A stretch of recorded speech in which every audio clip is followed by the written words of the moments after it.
SMK kelas 11 AK2 absen 32 akan menjelaskan tentang bab 1 bagian A tentang sistem akuntansi keuangan daerah. Akuntansi komitmen adalah teknik pencatatan akuntansi yang mengakui transaksi dan mencatatnya pada saat order dikeluarkan. Tujuan utama akuntansi komitmen adalah untuk pengendalian order. Akuntansi dana memiliki dua jenis dana yang digunakan dalam organisasi sektor publik, yaitu dana yang dapat dibelanjakan atau expendable fund dan dana yang tidak dapat dibelanjakan. Adapun kegunaan dana yang dibelanjakan antara lain, dana yang dapat dibelanjakan digunakan untuk mencatat nilai aktiva, utang, perubahan aktiva yang bersih, dan saldo yang dapat dibelanjakan untuk kegiatan yang tidak bertujuan mencari laba. Jenis ini biasanya digunakan oleh organisasi pemerintahan. Sedangkan dana yang tidak dapat dibelanjakan digunakan untuk mencatat pendapatan, biaya, aktiva, utang, dan modal untuk kegiatan yang sifatnya mencari laba. Jenis ini biasanya digunakan oleh organisasi bisnis. Akuntansi kas. Penerapan akuntansi kas yaitu pendapatan dicatat pada saat diterima dan pengeluaran dicatat ketika kas dikeluarkan. Kelebihan cash basis adalah mencerminkan pengeluaran yang akrual, real, dan objektif. Akuntansi akrual. Teknik akuntansi berbasis akrual yang yakni dapat menghasilkan lapangan keuangan yang dapat dipercayai lebih akurat, komprehensif, dan relevan untuk pengambilan keputusan ekonomi, sosial, dan politik. Perbedaan antara akuntansi kas dengan akuntansi akrual menurut Mark Isma 2016 adalah cash basis, account basis, pendapatan atau income, dan biaya. Pencatatan single entry disebut juga dengan sistem tata buku tunggal. Dalam sistem ini, pencatatan transaksi ekonomi dilakukan dalam mencatat satu kali. Sedangkan pencatatan double entry disebut juga sistem tata buku berpasangan dan merupakan cikal bakal ilmu akuntansi yang dicetuskan Luca Pacioli dalam artikelnya yang berjudul Summa Arithmetica Geometri Proportion dan Proportionalita. Menurut sistem ini, pada dasarnya suatu transaksi ekonomi akan dicatat sebanyak 2 kali, sehingga membentuk suatu perkiraan dalam dua sisi yang berlawanan, yaitu sisi debit dan kredit secara berpasangan. Sedangkan pencatatan triple entry adalah pelaksanaan pencatatan dengan menggunakan sistem pencatatan double entry, ditambah dengan pencatatan pada buku anggaran. Oleh karena itu, sementara sistem pencatatan double entry dilaksanakan, sebagian pembukuan pemerintahan daerah juga mencatat transaksi tersebut pada buku anggaran, sehingga pencatatan tersebut akan berefek pada sisi anggaran. Segitu dari presentasi saya bagian A. Terima kasih. Namo Buddhaya.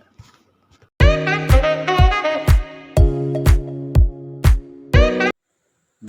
Pembaharuan dalam sistem akuntansi keuangan daerah. Pembaharuan di dalam sistem akuntansi keuangan daerah ini perlu didukung adanya suatu standar akuntansi pemerintahan yang akan menjadi payung bagi pemerintah daerah di dalam penyusunan laporan keuangan secara lebih transparan, akuntabel, dan dapat memiliki kualitas daya banding atau comparability. 1. Latar belakang pembaharuan sistem akuntansi keuangan daerah. Pembaharuan di dalam sistem pertanggungjawaban keuangan daerah menyebabkan sistem lama yang selama ini digunakan oleh Pemda, baik pemerintah provinsi maupun pemerintah kabupaten atau kota, yang selama ini digunakan manual administrasi keuangan daerah atau MAKUDA yang diterapkan sejak 1981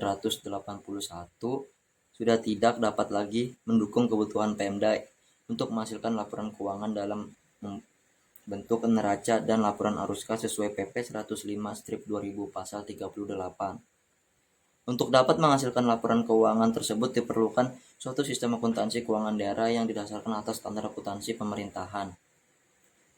Pembaharuan di dalam manajemen keuangan daerah sebagaimana yang dikehendaki ketentuan perundang-undangan yang telah direspon oleh pemerintah pusat dan Ikatan Akuntansi Indonesia IAI sebagai asosiasi profesi, yaitu dengan dibentuknya Komite Standar Akuntansi Pemerintah Pusat dan Daerah dengan SK Menteri Keuangan nomor 308 KMK 012/2002 tanggal 13 Juni 2002. Komite ini bertugas untuk merumuskan dan mengembangkan konsep standar akuntansi pemerintah pusat dan daerah yang keanggotaannya terdiri dari kalangan birokrasi, Departemen Keuangan, Departemen Dalam Negeri, dan BPKP, IAI, dan kalangan akademisi. Sebelumnya, pemerintah pusat juga telah merespon pembaharuan di dalam manajemen keuangan daerah ini, yaitu dengan diterbitkannya SK Menteri Keuangan Nomor 355 KMK 07/2002 tanggal 5 Juni 2001 yang membentuk tim Pokja dengan keanggotaannya terdiri dari Depkau, Depdakri, dan BPKP. Tim Pokja ini telah menghasilkan suatu draft standar dan pedoman sistem akuntansi keuangan daerah (SAKD) yang telah di-launching pada bulan Agustus 2001 dan revisi pertama buku pedoman SAKD pada bulan Januari 2002. Pada tahun berikutnya, yaitu pada bulan Juni 2002, Menteri Dalam Negeri juga telah mengeluarkan SK Kepmendagri nomor 29 tahun 2002 tanggal 10 Juni 2002 tentang pedoman pengurusan, pertanggungjawaban, dan pengawasan keuangan daerah serta tata cara penyusunan anggaran pendapatan dan belanja daerah. Pelaksanaan tata keuangan daerah dan penyusunan perhitungan anggaran pendapatan daerah (SKAD). Pedoman SK Mendagri nomor 29/2002 dan buku pedoman anggaran SAKD hasil tim Pokja SK Menkau 355 tanggal 5 Juni 2001 adalah untuk merespon kevakuman standar yang dibutuhkan oleh pemerintah daerah dalam rangka penyusunan laporan keuangan sebagaimana yang dikehendaki oleh PP 105/2000. Persyaratan 2. Persyaratan sistem akuntansi lembaga pemerintah. Penerapan sistem akuntansi pemerintahan dari suatu negara akan sangat bergantung kepada peraturan perundang-undangan yang berlaku pada negara yang bersangkutan. Ciri-ciri terpenting atau persyaratan dari sistem akuntansi pemerintah menurut United Stations PBB dalam bukunya A Manual for Government Accounting, dikutip dari buku akuntansi pemerintahan yang disusun oleh Sony Loho dan Sugianto, antara lain: A. Sistem akuntansi pemerintah harus dirancang sesuai dengan konstitusi dan peraturan perundang-undangan yang berlaku pada suatu negara. B. Sistem akuntansi pemerintahan harus dapat menyediakan informasi yang akuntabel dan auditable, artinya dapat dipertanggungjawabkan dan diaudit. C. Sistem akuntansi pemerintah harus mampu menyediakan informasi keuangan yang diperlukan untuk penyusunan rencana atau program dan evaluasi pelaksanaan secara fisik dan keuangan. 3. Hal-hal yang mengakibatkan sistem akuntansi lama tidak layak dipakai.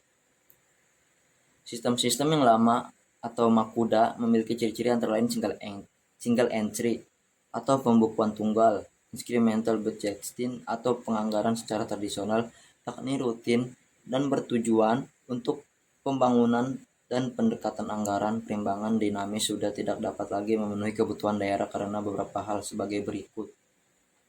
A. Sistem yang lama tidak mampu memberikan informasi mengenai kekayaan yang dimiliki oleh daerah, atau dengan kata lain tidak dapat memberikan laporan neraca. B. Sistem yang lama tidak mampu memberikan informasi mengenai laporan aliran kas sehingga manajemen atau publik tidak dapat mengetahui faktor apa saja yang menyebabkan adanya kenaikan atau penurunan kas daerah. C. Sistem yang lama atau makuda ini juga tidak dapat membantu daerah untuk menyusun laporan pertanggungjawaban pelaksanaan APBD berbasis kinerja sesuai ketentuan PP 105/2000, yaitu 1. Pasal 5 yang mewajibkan daerah membuat laporan pertanggungjawaban berbasis kinerja. 2. Pasal 8 yang menyatakan bahwa APBD disusun dengan pendekatan kinerja, yaitu suatu sistem anggaran yang mengutamakan upaya pencapaian hasil kerja atau output, PP nomor 108/2000. Dan D. Tidak mampu memberikan informasi mengenai kekayaan yang dimiliki oleh daerah atau dengan kata lain ini tidak dapat memberikan laporan neraca. 4. Perbedaan prinsip sistem lama dengan sistem yang baru. Adapun perbedaan prinsip-prinsip yang mendasar antara sistem yang lama dengan sistem akuntansi keuangan daerah SAKD yang baru sebagaimana yang dimaksud dalam PP nomor 105/2000 tersebut.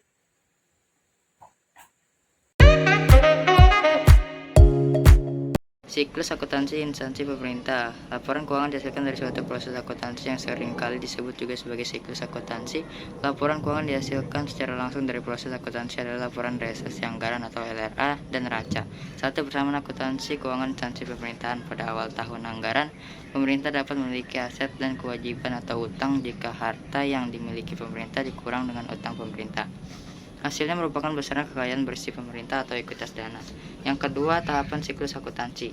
Dengan adanya sistem akuntansi keuangan daerah, maka semua kegiatan yang berkaitan dengan APBD, maka semua transaksi dilakukan pembukuan yang memadai sebagai pendukung sistem pertanggungjawaban keuangan daerah hingga diterbitkan laporan keuangan. Yang ketiga, bukti transaksi dan waktu pencatatan setiap transaksi. Adapun prosedur menggunakan dokumen yang telah dibuat oleh Pemda untuk merekam adanya transaksi penerimaan kas atau pengeluaran kas. Yang A. Jika Pemda menerima uang kas dari pembayar pajak atau retribusi, Pemda akan menerbitkan bukti setoran. B. Jika Pemda menerima transfer, maka ada bukti di rekening bank atau nota kredit dari bank. C. Jika Pemda akan mengeluarkan uang, maka pemerintah pencairan dana membayar yang diterbitkan oleh SKPD pengguna anggaran. 4. Pencatatan pada jurnal. Untuk mencatat transaksi yang terjadi, Pemda mendapat menggunakan satu jurnal yang lazim disebut jurnal umum. Yang 5. Posting ke buku besar. Informasi yang telah direkam dalam jurnal selanjutnya dicatat ke rekening atau akun atau rekening buku besar. A. Kegunaan dan bentuk rekening akun.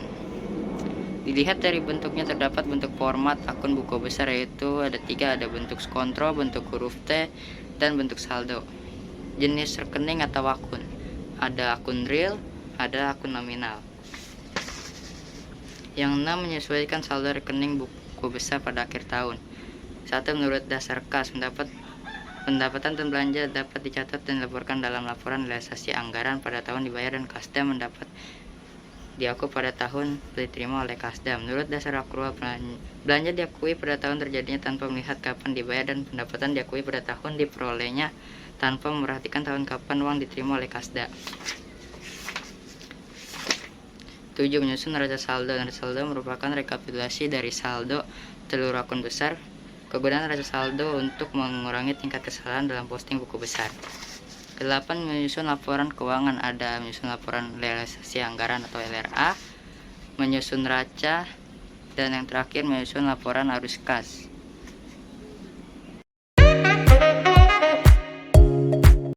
Saya akan menjelaskan tentang bab 2, yaitu analisis aktivitas transaksi pemerintah daerah. A. Pelaksanaan anggaran dan sistem akuntansi Pemda. Pada dasarnya, penganggaran yang dilakukan oleh pemerintah daerah merupakan lanjutan dari anggaran yang berasal dari pemerintah pusat, yaitu Rencana Pembangunan Jangka Panjang Pemerintah Pusat. 1. Dokumen Pelaksanaan Anggaran atau DPA. Berdasarkan Permendagri 59 tahun 2007, DPA untuk SKPKD harus dibedakan menjadi 2, yaitu DPA SKPKD selaku SKPD dan DPA PPKD selaku BUD.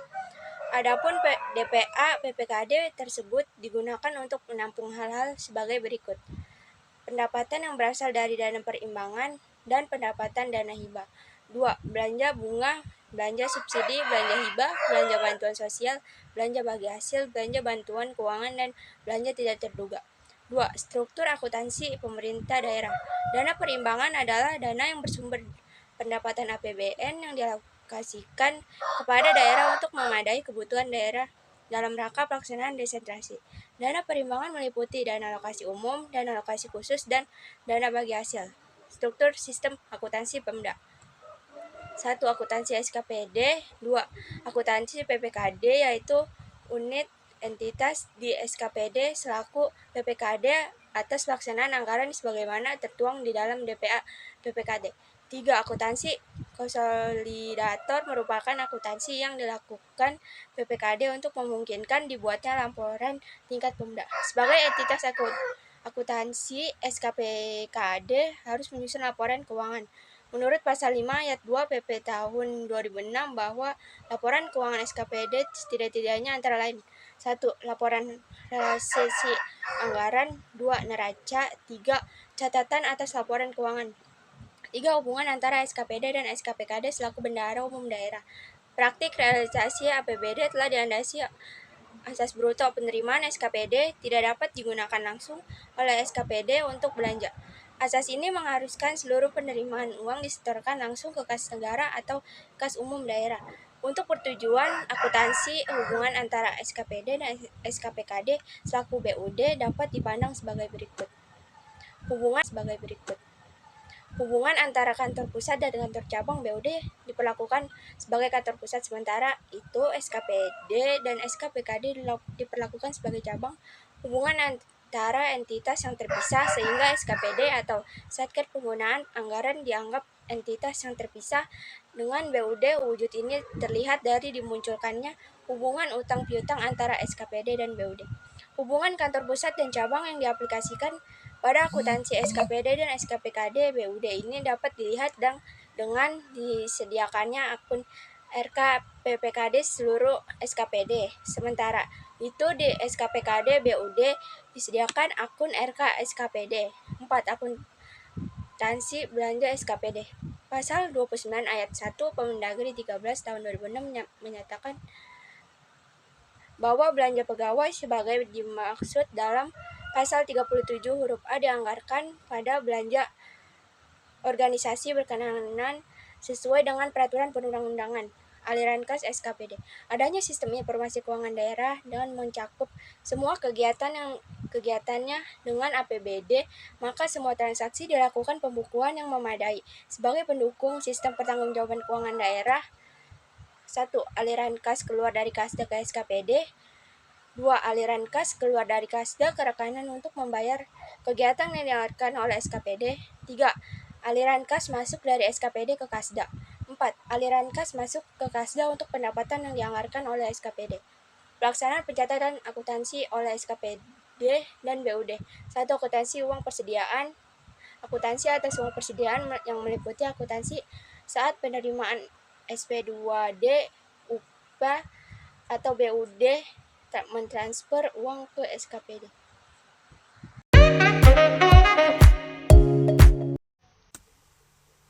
Perkenalkan, nama saya Serliana. Saya akan menjelaskan tentang materi bab 2 bagian B. Analisis pencatatan aktivitas transaksi pemerintah daerah. Pengelolaan keuangan adalah sebuah tindakan untuk mencapai tujuan keuangan di masa yang akan datang. Pengelolaan keuangan meliputi pengelolaan keuangan pribadi, keluarga, perusahaan, atau pemerintah. Salah satu cara melakukan pengelolaan keuangan dengan merekam atau mencatat setiap transaksi yang telah dilakukan. 1. Kelompok-kelompok transaksi dalam akuntansi pemerintah daerah. Dalam melakukan pencatatan setiap aktivitas keuangan tidak boleh serta-merta dilakukan pencatatan. Semua itu harus berdasarkan bukti-bukti transaksi sehingga pencatatan tersebut dapat dipertanggungjawabkan. Transaksi dapat dikelompokkan menjadi beberapa kelompok. A. Penerimaan pendapatan dari berbagai sumber pendapatan dan pengawalan kelebihan penerima pendapatan atau restitusi. B. Pembayaran belanjaan dan penerimaan kembalian pembayaran belanjaan. C. Penerimaan atau pengeluaran uang dari aktivitas pembayaran. D. Penerimaan atau pengeluaran atau penyetoran uang dari aktivitas non-anggaran atau aktivitas yang tidak dianggarkan di APBD seperti penerimaan atau penyetoran potongan akses dan iuran pensiun dan tabungan perumahan. 2. Analisis pencatatan aktivitas transaksi. Setiap aktivitas transaksi keuangan yang dilakukan oleh pemerintah daerah akan berpengaruh terhadap posisi keuangan pemerintah daerah tersebut. Sebelum dilakukan pencatatan terhadap bukti-bukti transaksi tersebut, harus dilakukan analisis terhadap bukti-bukti transaksi tersebut. A. Pencatatan atas saldo awal aset, utang, dan ekuitas dana. Untuk memahami cara pencatatan aset, utang, dan ekuitas dana pada awal tahun atau awal ditetapkannya akuntansi Pemda. B. Analisis penerimaan pemerintah daerah. Pemerintah daerah dapat menerima uang dari pendapatan hasil daerah seperti pajak daerah dan restribusi daerah. Adapun penerima pemerintah daerah yang lain antara lain: 1. Penerima dana dan pemerintah pusat. Adapun yang termasuk dalam penerima dana pemerintah pusat sebagai berikut. A. Penerima dana perimbangan atau dana bagi hasil pajak, dana bagi hasil SDA, dana alokasi umum, serta dana alokasi khusus. B. Penerimaan pinjaman dari pemerintah pusat. 2. Penerimaan pendapatan asli daerah. C. Pencatatan belanja daerah. Menurut UU Nomor 33 Tahun 2004 tentang perimbangan keuangan daerah antara pemerintah pusat dengan pemerintah daerah, belanja daerah dimaksudkan sebagai semua kewajiban daerah yang diakui sebagai pengurangan nilai kekayaan bersih dalam periode tahun bersangkutan. Rincinya bisa dibagi dalam dua bentuk, yaitu berdasarkan sifat dan fungsinya. Adapun yang termasuk dalam belanja-belanja daerah antara lain: 1. Membayar belanja gaji PNS daerah. 2. Membayar belanja barang dan jasa. 3. Membayar belanja modal atau asumsi belum memperhitungkan faktor potongan pajak. 4.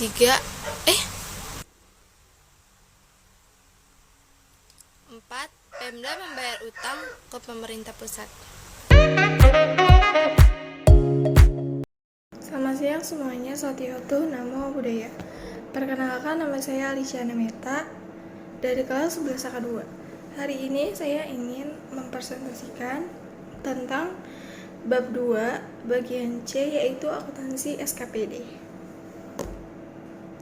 Akuntansi SKPD dibagi menjadi beberapa bagian, yaitu ada yang pertama, ada penjurnalan pendapatan SKPD. Pendapatan yang dianggarkan oleh SKPD selaku SKPD terdiri dari pendapatan yang berasal dari dana perimbangan dan pendapatan hibah. Terdapat di pasal 123 Permendagri nomor 13 tahun 2005.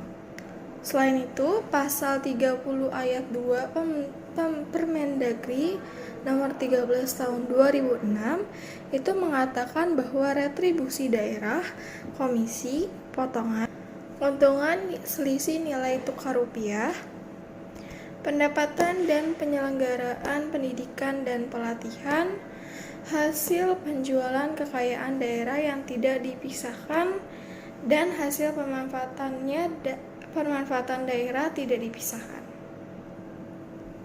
Sehubungan dengan adanya pembagian wewenang dalam memungut pendapatan daerah tersebut untuk mencatat dapat dengan data transaksi penerimaan pendapatan. Nah, penjurnalan pendapatan SKPD ini dapat diasumsikan sebagai pendapatan yang dianggarkan SKPD diterima oleh bendahara penerimaan SKPD secara tunai.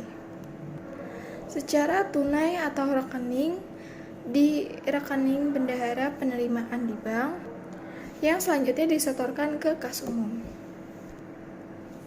Penjurnalannya ada kas di bendahara penerimaan di sebelah debit dan pendapatan distribusi di sebelah kredit. Yang kedua ada akuntansi anggaran. Sebagaimana yang dimaksud, akuntansi anggaran itu adalah akuntansi untuk mencatat anggaran, baik anggaran belanja ataupun pendapatan. Tapi apabila pendekatan akuntansi pusat dan cabangnya digunakan, maka SKPD harus menjurnar realisasi anggarannya. Sedangkan jumlah anggarannya itu sendiri tercantum di dalam DPA, DPPA, dan DPAL, yaitu tidak dijurnal. Ada penyusunan laporan keuangan SKPD, yaitu siklus akuntansi yang meliputi pencatatan transaksi ke dalam jurnal, kemudian diposting ke buku besar. Setelah itu disusun neraca saldo setelah penyesuaian. Berdasarkan neraca saldo setelah penyesuaian tersebut, SKPD dapat menyusun laporan keuangan berupa laporan realisasi anggaran dan neraca, di mana LRA ini atau laporan realisasi anggaran itu berisi mengenai anggaran dan realisasi pendapatan dan belanja. Lanjut, ada yang tadi kan menyusun laporan keuangan berupa laporan realisasi anggaran dan neraca. Tadi laporan realisasi anggarannya udah. Sekarang neraca ini menyajikan informasi. Sekarang ada neraca, yaitu neraca menyajikan informasi mengenai aset, kewajiban, dan ekuitas dana pada suatu saat, yang dalam hari ini pada tanggal 30 Desember itu di akhir tahun. Dan yang terakhir ada catatan atas laporan keuangan. Sekian penjelasan dari saya. Mohon maaf bila ada kesalahan kata, baik yang disengaja maupun tidak. Terima kasih. Selamat siang. Namo Buddhaya. Vino Salpendo Modul 3 tentang keuangan pemerintah desa. Yang A. Pengelolaan keuangan pemerintah desa. Pengertian keuangan desa menurut Undang-Undang Desa adalah semua hak dan kewajiban yang dapat dinilai dengan uang serta barang yang berhubungan dengan pelaksanaan dan kewajiban desa. 1. Pengertian dan dasar hukum pemerintah desa. Kedua, perbandingan pemerintah desa dan pemerintah daerah.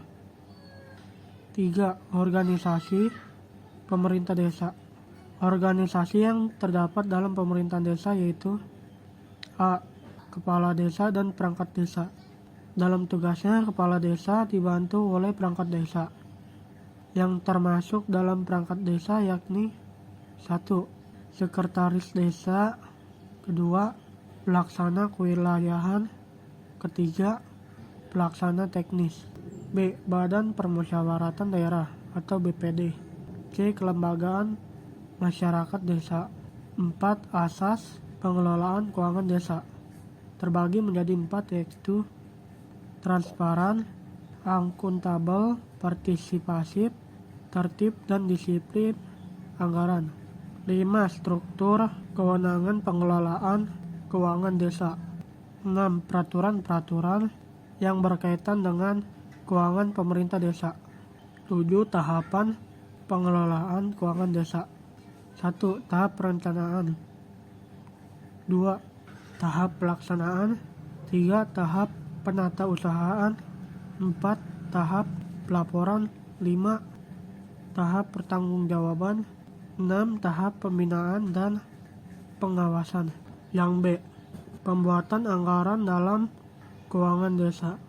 1. Anggaran pendapatan dan belanja desa atau APB desa. Yang termasuk dalam APB desa yaitu A. Pendapatan desa. 2. Belanja desa. 3. Pembiayaan desa. Rencana kerja pemerintah desa atau RKP desa. 3. Jenis-jenis rencana anggaran. 4. Proses penganggaran atau APB desa. 5. Struktur APB desa. 6. Pendapatan desa. 7. Belanja desa. 8. Pembiayaan.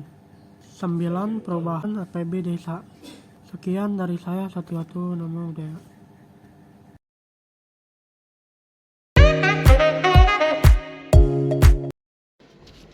C. Pelaksanaan APB desa. 1. Prinsip pelaksanaan keuangan desa. Dalam pelaksanaan keuangan desa terdapat beberapa prinsip umum yang harus ditaati yang mencakup penerimaan dan pengeluaran. 2. Pelaksanaan penerimaan pendapatan.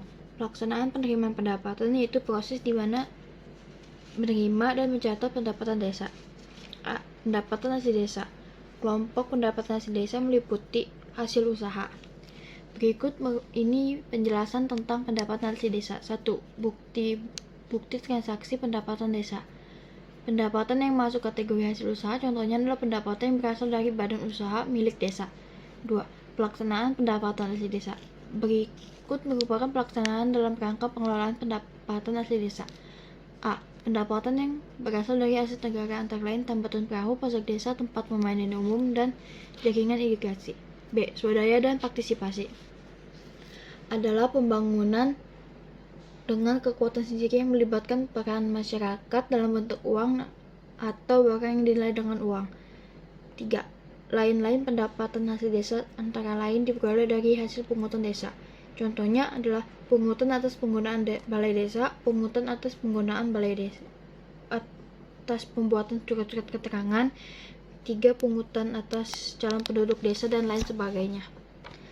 B. Transfer desa. Pendapatan desa sebagaimana telah diuraikan berdasarkan dari pemerintah supra desa yang menyalurkan dana kepada desa sesuai amanat ketentuan yang berlaku atau bantuan keuangan kepala desa. Dana transfer yang diberikan kepala desa telah tertuang dalam APBD provinsi. 1. Tahap transfer dana desa. Penyaluran dana desa dapat dilakukan secara bertahap, yaitu pada tahun anggaran berjalan dengan ketentuan sebagai berikut. Tahap 1 pada bulan April sebesar 40%. Tahap 2 pada bulan Agustus sebesar 40%. Tahap 3 pada bulan November sebesar 20%. Syarat-syarat penyaluran dana desa itu peraturan Bupati mengenai tata cara bagaimana pendapatan besaran dana desa telah disampaikan kepada Menteri. APBD dari kabupaten telah ditetapkan.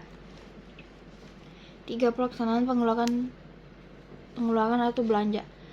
Belanja desa diprioritaskan untuk memenuhi kebutuhan pembangunan yang disepakati dalam musyawarah desa dan sesuai dengan prioritas pemerintah, baik pemerintah pusat maupun pemerintah provinsi, daerah, atau kabupaten.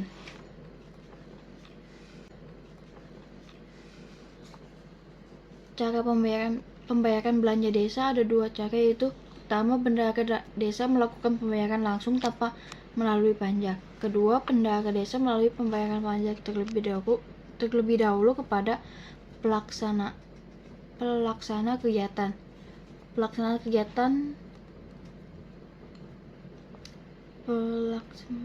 Pemerintah desa menggunakan dana APB desa untuk membiayai pelaksanaan kewenangan desa dalam bentuk berbagai kegiatan membangun dan memberdayakan masyarakat desa. D. Penata usaha keuangan desa. 1. Akuntansi pengusaha keuangan desa, yaitu aspek-aspek dan karakter akuntansi, yaitu aspek fungsi, aspek aktivitas. Sedangkan karakteristik akuntansi itu informasi keuangan terlihat suatu entitas, informasi dikomunikasikan untuk memakai dalam pengambilan keputusan, pengidentifikasian, pengukuran, dan pengomunikasian informasi keuangan. B. Penggunaan akuntansi, yaitu pihak-pihak yang menggunakannya itu ada pihak internal, badan pemusyawaratan desa, pemerintah, pihak lainnya. Prinsip akuntansi yaitu prinsip harga perolehan, prinsip relasi pendapatan, prinsip objektif, dan lainnya. Kode rekening akun pengelola keuangan yang baik memerlukan adanya suatu klasifikasi dalam sistem yang dijabarkan oleh kode rekening atau card account. Peralatan yang digunakan dalam penata usaha keuangan desa itu ada buku kas umum, buku kas pembantu pajak, dan buku bank.